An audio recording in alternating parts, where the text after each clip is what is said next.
የገዱ ዥዋዥዌ ባለፉት 27 ዓመታት ከሞተው አማራ ይልቅ ባለፉት 3 እና 4 ዓመታት የሞተው የአማራ ቁጥር እጅግ ብዙ ነው። ይህን ያለው አንድ የተቃዋሚ ፓርቲ አመራር አይደለም።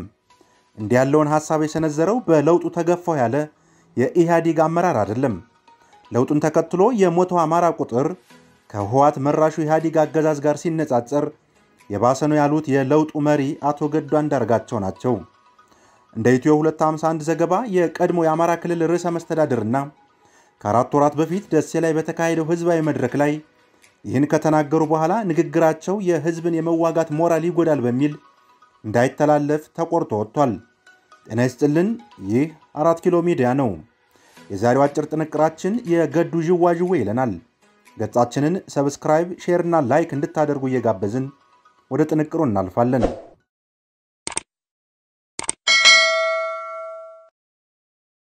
ዛሬ ብልጽግና የመጀመሪያ ጉባኤውን በይፋ ጀምሯል። የገዢው ፓርቲ አመራሮች ከሰሞኑ በመገናኛ ብዙሃን ላይ ተሰይመው ጉባኤው ቀዳሚ ብቻ ሳይሆን ብልጽግና ለመጀመሪያ ጊዜ መሪዎችን የሚመርጥበት መድረክ እንደሆነ ይነግሩን ይዟል። ሐሳባቸው በተከታታይነት ለምናነሳቸው ጉዳዮች ሁሉ ማሰሪያ ስለሚሆን በሁለት መንገድ እንፈትሸው። ቀዳሚው ጉዳይ ብልጽግና ለመጀመሪያ ጊዜ መሪውን የሚመርጥ ከሆነ እስካሁን የተመራው በምንድን ነበር የሚልን ጥያቄ ያስነሳል። የተቃዋሚ ፓርቲ መሪዎች በተለይም ልደቱ አያሌውና ኢንጂነር ይልቃል ጌትነት ድርጅታቸው ኢዴፓና ኢሃን በምርጫ ቦርድ በይፋ መፍረሱ ሲነገራቸው አብዝተው ከሞገቱበት ነገሮች አንዱ ገዢው ፓርቲ የተመሰረተበት መንገድ ህጋዊ አይደለም ነው። መሪውንም በጉባኤ አስመርጦ ለምርጫ ቦርድ አላሳወቀም። በመሆኑም ተቋሙ እውነተኛና ፍትሃዊ ከሆነ ከኢዴፓና ኢሃን ይልቅ መፍረስ ያለበት ብልጽግና ነው ሲሉ በየመገናኛ ብዙሃኑ ተከራክረዋል። ይሁንና ሙግታቸውን በወጉ ያደመጠው ጥቂት ነው። በዚህ የተነሳም ምርጫ ቦርድ የኢህአዴግ ግንባር ድርጅቶች በይፋ መፍረሳቸውን በየጉባኤ ስላወጁ የብልጽግና መመስረት የህግ ጥሰት የለበትም የሚል ሌላ አከራካሪ ምላሽ በይፋ ለመስጠት በቃ።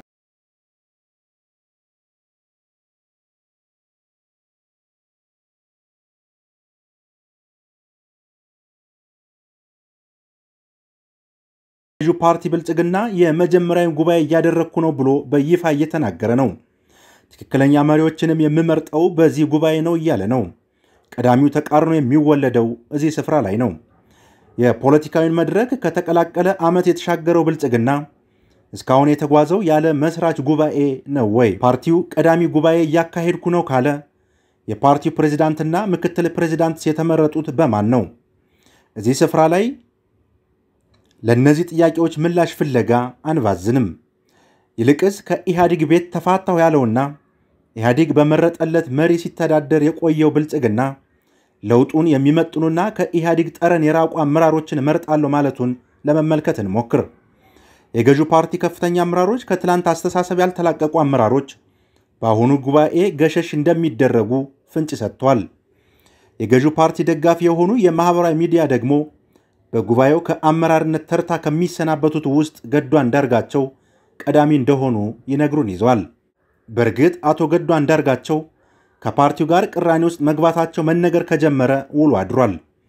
ያለ መግባባትም ምክንያት ከገለልተኝነት ወገን ለመስማት ባንታደልም የቀድሞ የአማራ ክልል ርዕሰ መስተዳድርና የውጭ ጉዳይ ሚኒስትር ያሁኑ የጠቅላይ ሚኒስትሩ ደህንነት አማካሪ አለመግባባቱን በተመለከተ በይፋ አላስተባበሉምና ቅራኔ ውስጥ መግባታቸውን መቀበሉ አከራካሪ አይመስልም። ቁም ነገሩ ግን እሱ አይደለም። ዋናው ጉዳይ 4 ዓመት ያልሞላው የአገሪቱ ለውጥ ከጠቅላይ ሚኒስትሩ በስተቀር ሁሉንም ከጨዋታ ውጭ የማድረጉ ምክንያት ምንድን ነው የሚለው ነው። የለውጡ የቡድን አባት የሚባሉት ለማ መገርሳ ቅርብ ወራጅ ሆነው የበላቸው ጅብ አልጮህ ብሏል። ጀዋር መሐመድም አስቀድሞ በእስር በኋላም በፖለቲካ አርምሞ ከለውጡ ባቡር መውረዱ ከታወቀ ዓመት አልፎታል። አቶ ገዱም ዘገዩ እንጂ ቀየስኩት ባሉት የለውጥ ጎዳና ረጅም ርቀት ሳይጓዙ ተንገራቅጨው ለመቆም እያቃታቸው ነው።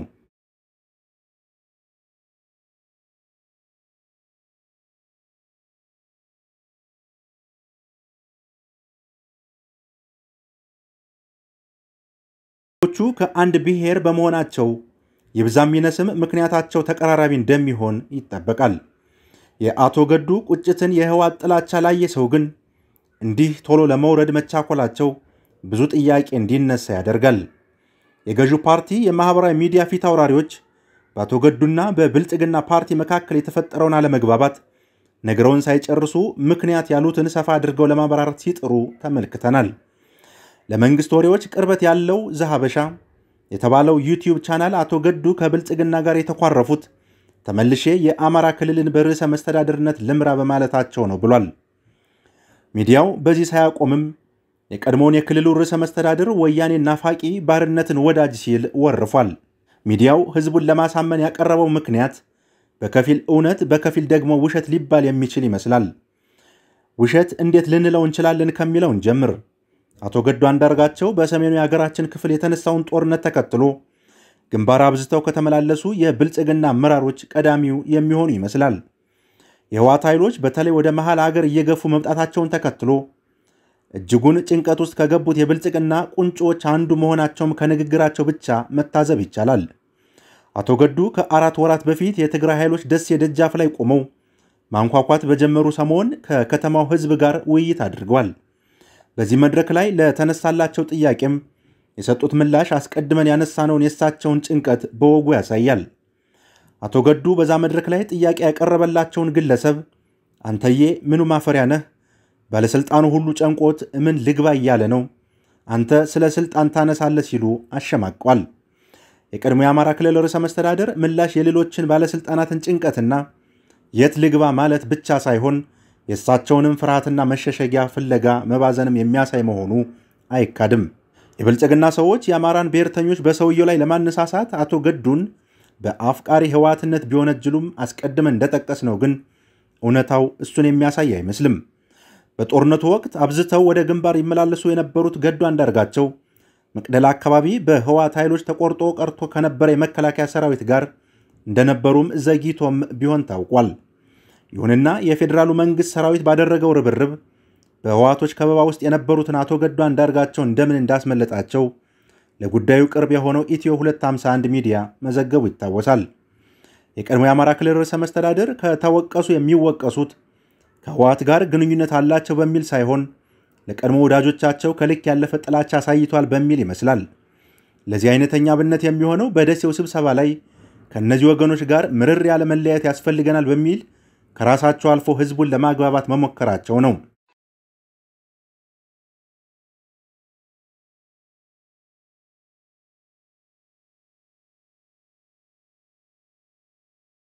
መንግስት አፍቃሪ ሚዲያዎች አጎብዳጅና አቋም የሌላቸው ሆኖ መሳላቸውን ቀድመን ጠቅሰናል።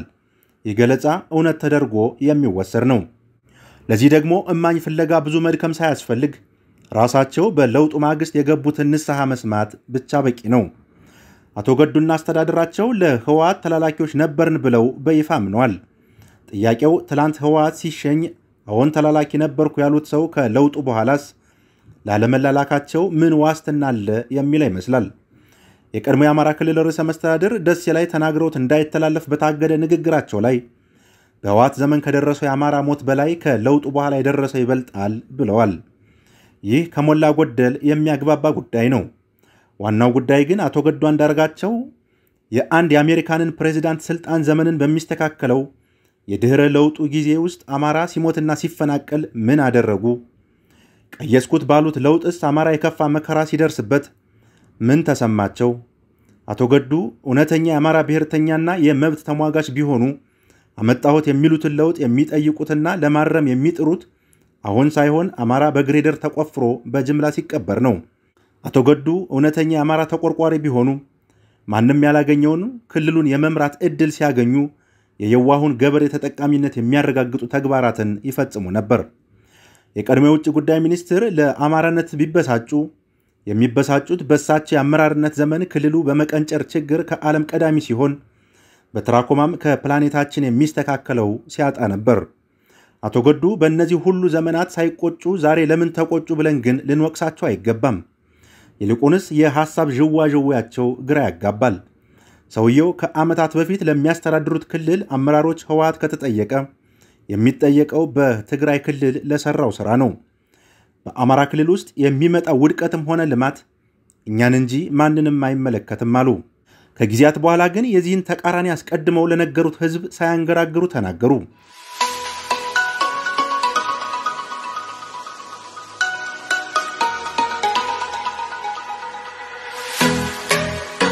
አቶ ገዱ ከሰሞኑን ከዋልታ ቴሌቪዥን ጋር ባደረጉት ቆይታም አሁን አማራ ክልልን እያስተዳደረ ያለውን ኃይል ከልምዴ ልምከረው ብለው ጥቂት ነጥቦችን አንስተዋል።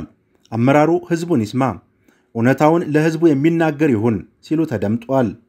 ምክርና ቡጢ ለሰጪው ቀላል ሆኖ ካልሆነ ይህ ሐሳብ በአቶ ገዱ የሚያምር አልነበረም። ትላንት ተላላኪ ሁኝ ያገለግያለሁ ያሉት አመራር ዛሬ እንዴት ሐቀኛ ሊሆን ይችላል? አላበቁም። ኢመደበኛ አደረጃጀት ነው በሚል ፋኖን ማፍረስ አይገባም ብሏል። ይህም ሐሳብ በሌላ ሰው ቢባል ሊያነጋግር ይችል ይሆናል። አቶ ገዱ ግን ትላንት በለውጥ ዋዜማ ላይ ህዝብ በየመዋቅሩ ያለው የመንግስት አመራር አይመጥነኝም፣ አይገዛኝም ብሎ የጎበዝ አለቆቹን ሲሾም በተለያየ ቦታ በህዝብ ይምሩን የተባሉ ግለሰቦች እንዲታሰሩ እሳቸው የሚመሩት አስተዳደር የጎላ ሚና ተጫውቷል። መሰነባበቻችንን 6 ዓመታትን ወደ ኋላ በመመለስ እናድርግ። ከዓመታት በፊት የማንነት ጥያቄ ያለባቸውን አካባቢዎች ችግር ለመፍታት የትግራይ ክልል ርዕሰ መስተዳድር አባይ ወልዱና አቶ ገዱ አንዳርጋቸው ወደ ሁለቱ ክልል ድንበር አካባቢዎች አቀኑ። በዛም ህዝቡን ሰብስበው ለማወያየት መድረኩ ላይ ተሰየሙ። በአዳራሹ የተገኘው ህዝብ ግን ብስጭቱን መሸሸግ አልቻለም። ሁለቱን ርዕሰ መስተዳድሮች ህዝቡን የምታጣሉት እናንተ ናችሁ፣ ስለዚህ እናንተ ውረዱ አሏቸው። ወረዱ። በመተካቸውም የሀገር ሽማግሌዎች በእነሱ ቦታ ተሰይመው ውይይቱን ጀመሩ። የዛሬ እውነትም ይሄው ነው። ህዝብን ከህዝብ የምታጣሉና ያጣላችሁ እናንተ እባካችሁ ረፉ።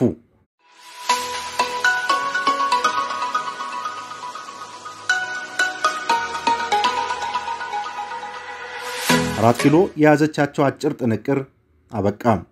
ሰላም ለሀገራችን። ተሰነባበትን። መልካም ጊዜ